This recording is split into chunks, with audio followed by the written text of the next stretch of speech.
I'm sure I don't need to remind anyone of the launch of Fallout 76. You probably remember that. The game was completely broken in every way imaginable, and even besides the bugs, the game just wasn't that good, especially due to, the lack of people. But now it's years later, and I decided to give the game a try and see how it is. This video is split into two parts. First, my thoughts and opinions on the game. I feel confident saying I've played enough of the game to give it a fair review. I've explored, done quests, and reached over level 50, so this video will cover my feelings on the game. Spoiler, they're not good. Secondly, I will explore the possibilities of what if, of what this game could have been. Also, let me give a little disclaimer here. I'm not too familiar with big open world multiplayer games. I don't really play them much, especially not ones like this, so you people that may be watching this that do play a lot of games like this might want to take some of the things I say with a grain of salt. If I start complaining about something that's in every MMO or doing something stupid like that, just yell at me in the comments. With that out of the way, let's begin. I think I will start with the positives before I start ranting. Firstly, the map is awesome. I cannot deny that. Obviously, unlike other Fallouts, it actually has color and grass and not dead trees. I genuinely like the setting of West Virginia. The game has plenty of interesting locations to go to and places to explore, which relates to the next positive, the enemies you encounter. Among the many returning enemies, there are a lot of awesome new ones. Many come from folklore, others just more mutated animals. I really found the variety of enemies exciting, seeing like the Grafton monster for the first time, giant sloths, or whatever abomination you can encounter. Another positive, there are some pretty cool weapons. In no other game have I ever been fighting an urban legend with a lever-action rifle only to pull out a musket and blast the thing. You now can also wear clothes over your vault suit. It might seem like a minor thing, but this in my eyes is a huge improvement over Fallout 4. That game had many cool outfits, but you couldn't wear them with the individual armor pieces, which pretty much made you not want to wear them. This new way of wearing it over the vault suit allows you to actually choose cool outfits, like me, who played the game looking like a weird pirate Uncle Sam. Oddly enough, the game also has a pretty good community, at least from what I've experienced. My entire camp was built by another player who apparently spends his time helping new players. This guy built me the junk producer, which gives me scrap, and the water purifiers, which pretty much produce me infinite money. He was awesome, and I wish I had remembered his name. It also has a pretty good soundtrack, but I'm really just saying that because there's a Beach Boys song. And that's it. That's my list of positives. Let's now get into my many problems with Fallout 76. Honestly, I am having trouble deciding where to even begin.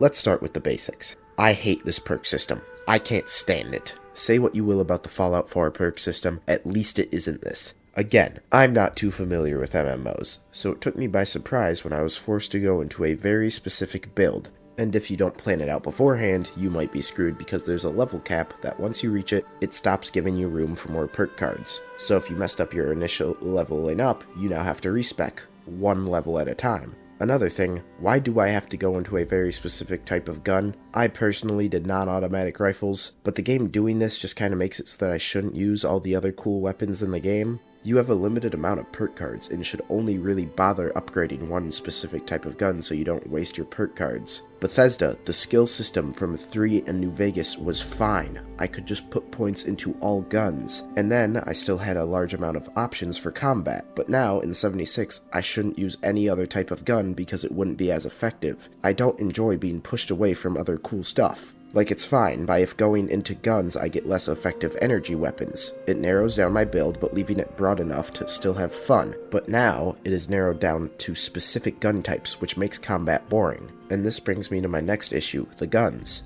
I know I complimented the guns in the game for the wide variety of them, and I stand by that, but there are a lot of problems with the guns in this game. Just to start, Bethesda doesn't understand where bullets are held in certain guns. Take the lever-action rifle, or the pump-action shotgun. Bullets are held in the tube below the barrel. Now if you have a longer tube, that means you can hold more bullets, but it doesn't matter with the lever-action rifle. You can have the starting barrel or the longest barrel, and it still only holds 5 bullets. Same with the shotgun. You can have the shortest barrel and tube, which does not look like it could hold 8 shells, or the longest barrel and tube, and now it actually looks like it could hold 8 shells. I don't know if Bethesda thinks when you load ammo into a gun, it just goes to the land of the Daedra waiting to be fired, but it's pretty annoying, considering I wanted to main the lever-action rifle only to be limited to 5 bullets before having to reload. And that's just the start of my problems with the guns.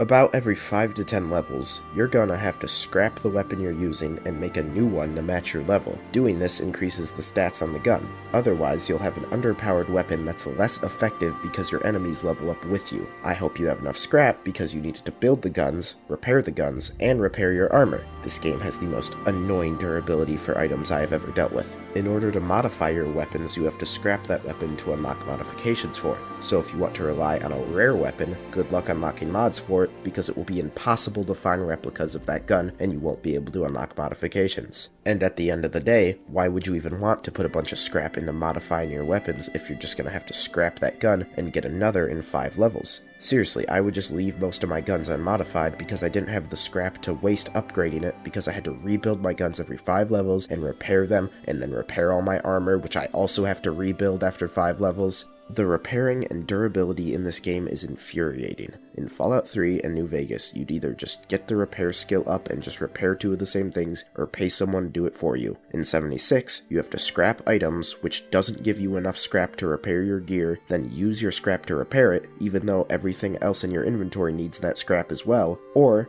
you can pay someone to repair it. You pay Bethesda with your real money to buy repair kits in the Atomic Shop. So turns out the Atomic Shop isn't only cosmetics, huh? And then there's the next issue, what you actually use the guns for, the combat. It is probably the most unfun combat I've ever experienced in a video game, definitely a Fallout game. I would take the turn-based combat from the first 2 games over this. I genuinely dreaded every combat encounter because it was so bad. The enemies are just complete bullet sponges. I've had to just dump multiple magazines on a single enemy to kill them. It'd be okay if just strong enemies were like this, but pretty much all of them are this bullet spongy. The combat is also dragged down by all your armor breaking on you thanks again to the durability, and despite most of the major bugs being fixed, there's still some remnants of on-launch 76 in the combat. The AI is absolutely just brain dead. I've had stimbacks do nothing, and sometimes I'll shoot an enemy and it'll take up to 5 seconds before that shot is registered, and the enemy takes damage. It's really annoying when an enemy that should be dead already is continuing to shoot me and drain my health. I dreaded combat not because of intense difficulty or anything, but just because it was so unfun. Now comes the part where I need to be honest. I did not finish the main story of Fallout 76. I did what I thought was the main story, only for it to turn out to be the storyline of the Wastelanders update. I didn't want to be some IGN reviewer that plays 20 minutes of a game and gives it an unfair score. I wanted to give this game as fair as a review as I possibly could. However, I can't bring myself to do it. I'm sorry, but I don't want to play any more of this game, and I think I played enough of the story and the game as a whole to fairly review it. And I've done the whole event where you fight the reskinned Skyrim dragon. I don't think whatever parts of the story I didn't do are going to be revolutionary and redeem the rest of the game. I got enough of the story to understand what the rest of it would probably be like, so I'm going to talk about the Wastelanders storyline and what I played of the main storyline. Now for Wastelanders, to set the stage here, there are 2 major factions, the Settlers and the Raiders. Pretty much the good guys and bad guys. It is not at all complex. You get one of these 2 factions to rob a vault full of gold so you can rebuild the wasteland economy. You have to choose which faction you take with you to the vault. I chose the Settlers. Then when I went to rob this vault, I met some of the Raiders who weren't happy that I didn't choose them. I proceeded to kill them. Then, at the end, you get to choose who gets the gold. You could give it all to one faction or split it between the 2. I gave it all to the Settlers. What do you think the Raiders' reaction to me killing and betraying them is? Nothing.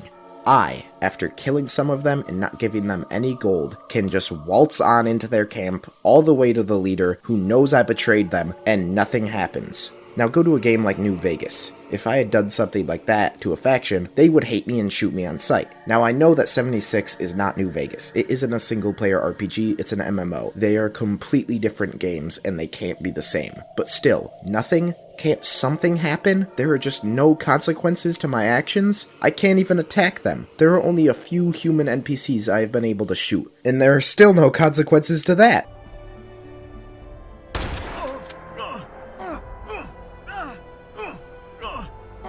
If we expand our area all the way out here, the Raiders don't have it.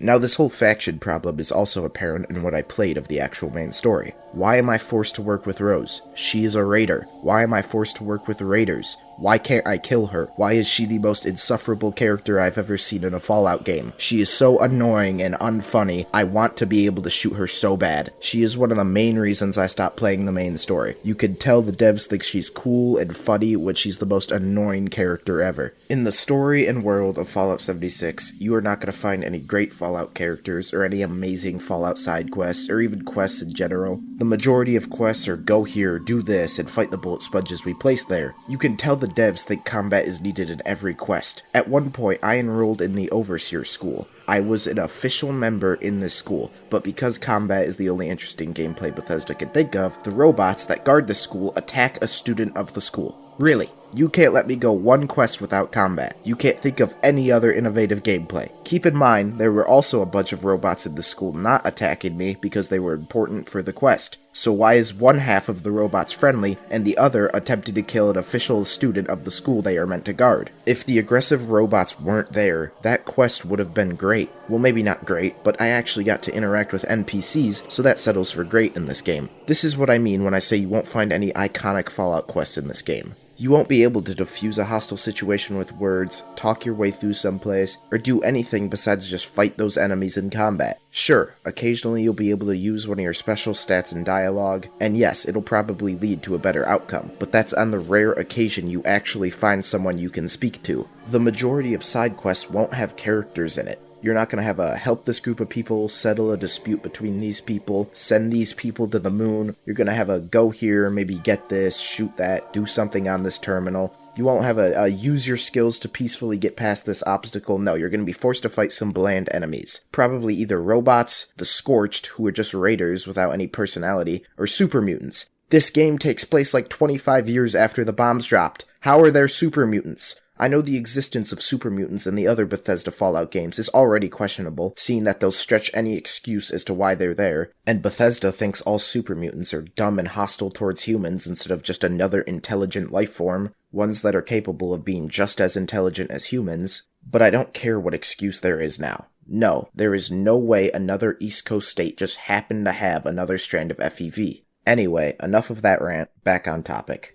In Fallout 76, you're not going to find any amazing characters like in previous entries. You're not going to find any characters to the level of Craig Boone, Nick Valentine, Joshua Graham, or even Fox. You will be lucky to find a named human. If they are named, they're probably just a throwaway part of some quest, and you will probably not care about them at all or even remember their name after a few minutes. The only two characters I can name are Rose, because I hate her so much, and the Overseer. Wait, I don't even know her name. Does she even have a name, or is she just called Overseer? There is nothing to care about in this game. There are no characters that I grow to like, no faction I want to learn about, no mystery to unravel. Everything is just go here, do that, or get this. Even the quests with people in them are like that. Putting people in the game doesn't fix everything. You need to put good writing and fun in the game. I haven't come across quests or characters with complexity. I've never stopped and considered, am I doing the right thing? It's just a straight line of simple gameplay and a forgettable story. I can't even remember what the story is. I think I'm trying to stop the Scorched. I don't care. The Scorched didn't shoot me in the head or kill my father or even kidnap my son. They're kinda just a nuisance.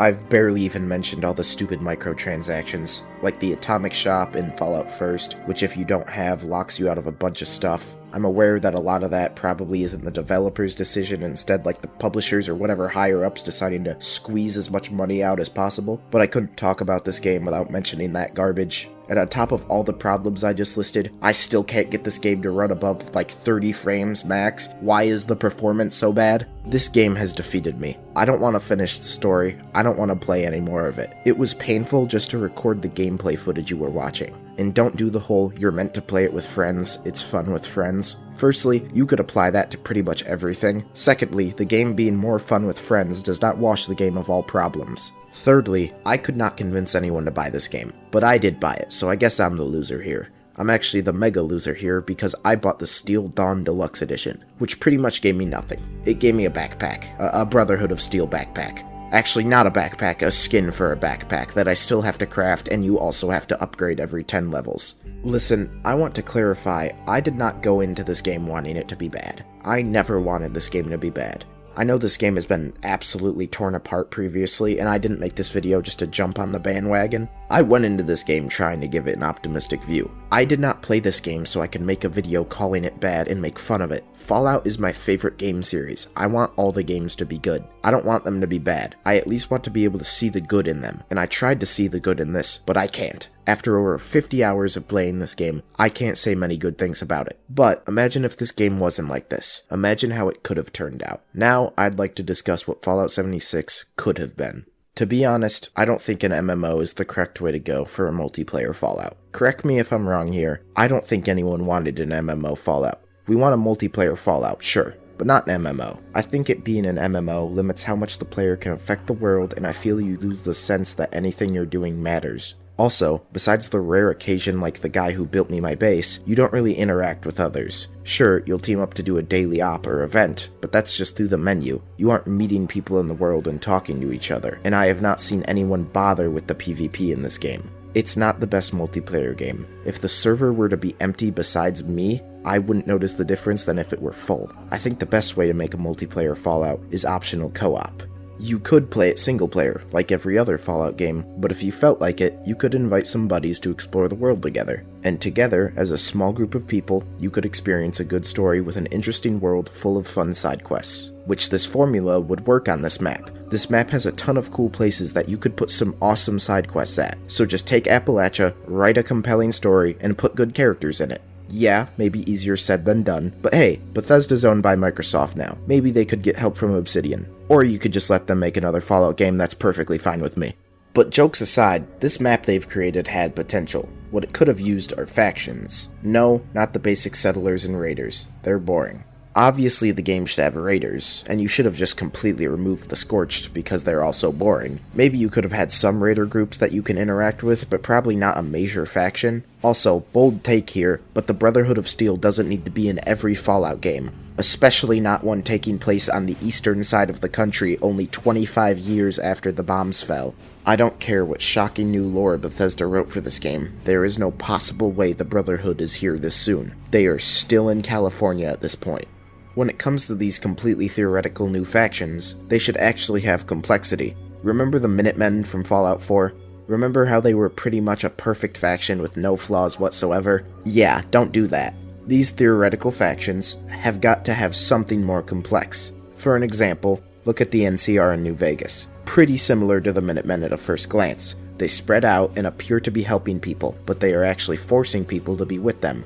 They are kind of hostile in their takeovers and are more focused on their own goals than helping people. But at the same time, they are also spreading stability and democracy across the wasteland. See that? They have pros and cons. The Minutemen from Fallout 4 are all pros, with the only con being having to interact with Preston Garvey and his stupid Radiant quests. And the Settlers and the Raiders, I don't even know if they have set rules or morals. I couldn't tell you a thing about either one of them. On top of factions, the game needed actual interesting quests and characters. When it comes to quests, all I've really done is go there and interact with a terminal or something like that. Nothing I do interests me or feels like it matters. I want to be helping a group of people out or just something that I can find an importance in. With characters, add some for side quests, but also have some for companions. I know there are technically companions in the game, or at least people who just kind of stay at your base. The astronaut lady I found has yet to follow me around and help me out in combat. This is actually something good I can say about Fallout 4. The companions, some were better than others, but there were good ones. I personally thought Nick Valentine was the standout. I found him to be a great character that I learned to like and care about. Actual good characters can make us actually care about anything going on in the game, which with the lack of characters in 76, I really don't care about what was happening. After all that, just remove the durability, fix the guns in combat, and then make it run and function like a finished AAA game should. This game had the potential to be great. Emphasis there on had. I don't think Fallout 76 will be a No Man's Sky turnaround where the game becomes amazing and everything gets improved. No, despite my detailed list of ways 76 could have been better, I think Fallout 76's chance is long gone. It's done, and over time, player count will decrease and it will be dead. I don't know to what level this game can be fixed. They can't just make a new story and completely change all the game mechanics of the game. So Bethesda, or whoever is working on the game at this point, can throw out as many updates as they want. It's over. The only thing I can say at this point is, well, maybe don't pre-order Starfield. I'm not trying to discredit all of Bethesda and everything they make, but there has been a noticeable downtrend over the years. Wait for some reviews to come out first and then make a decision on buying it. I mean, that kinda goes for most games. But God, I hope they get it together because I so want Elder Scrolls 6 to be good, despite the fact I'll probably be near my 30s by the time the game comes out. If that game sucks, I will be incredibly sad. I mean, if Elder Scrolls 6 isn't good, how will they resell the exact same game over and over again for years to come? Real quick, I'd like to thank everyone who watched this video, especially if you made it this far into the video. My channel has kinda gotten much larger recently after the last video. I've got some more ideas for videos, and I promise I'll make more videos about movies and TV instead of just games. With all that said, I will see you all next time.